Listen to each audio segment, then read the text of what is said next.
प्रेमानं पंत म्हणायचे. शून्यातून विश्व निर्माण करणारा, महाराष्ट्रासाठी, मराठी माणसासाठी, शिवसेनेसाठी एक आदर्श असं व्यक्तिमत्व. जे मगाशी म्हणालो की शून्यातून त्याने विश्व निर्माण केलं, असे मनोहर जोशी आज आमच्यात राहिले नाहीत. आम्ही माननीय उद्धव ठाकरे साहेब पक्षप्रमुख आणि आम्ही सगळे मराठवाड्याच्या दौऱ्यावर असताना शेगावला ही दुःखद बातमी आम्हाला समजली. गेले काही दिवस ते आजारी होते.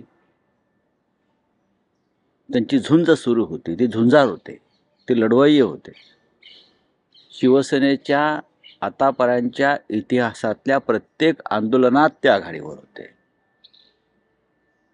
म्हणजे सीमाप्रश्नी जे आंदोलन झालं मुंबईत आणि ज्यात 69 हुतात्म्यांचं बलिदान झालं,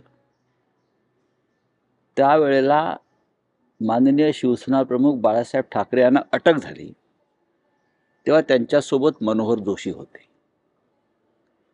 असा त्यांचा प्रवास, शेवटच्या श्वासापर्यंत ते शिवसैनिक म्हणून जगले. त्यांनी शिवसेनेच्या माध्यमातून या देशातली सर्व संसदीय पदांवर त्यांनी काम केलं. म्हणजे नगरसेवक पदापासून नगरसेवक, मुंबईचे महापौर, आमदार, विधान परिषद आणि विधानसभा, विरोधी पक्षनेते विधानसभेतले, मग ते राज्याचे मुख्यमंत्री झाले, लोकसभेत गेले, लोकसभेत केंद्रीय मंत्री झाले, लोकसभेचे अध्यक्ष झाले. हा त्यांचा जो प्रवास आहे हा शिवसेनेच्या माध्यमातून झाला आणि ते सदैव शिवसेनेचे ऋणी राहिले. बाळासाहेब ठाकरे यांचे ते अत्यंत विश्वासू सहकारी होते. आमच्या सगळ्यांसाठी ते आदर्श होते. सदैव उत्तम वक्ते, उत्तम अभ्यासक, उत्तम वाचन आणि कडवट मराठी अभिमानी आणि यशस्वी उद्योजक. मराठी माणसानं उद्योग व्यवसाय कसा करावा त्यांच्याकडून शिकावं, असे आमच्या सगळ्यांचे लाडके मनोहर जोशी आज आमच्यात नाही आहेत. उद्धवजी आणि आम्ही जरी दौऱ्यावर असलो तरी हा दौरा थांबवून आम्ही आता मुंबईकडे प्रयाण करतो आहोत.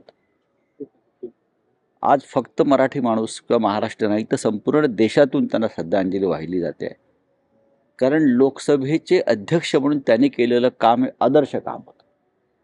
ते हाडाचे शिक्षक होते, त्यांना सगळे हेडमास्टर म्हणायचे आणि त्यांनी संसद कशी चालवावी पक्षपात न करता हे त्यांनी त्यावेळेला दाखवून दिलं.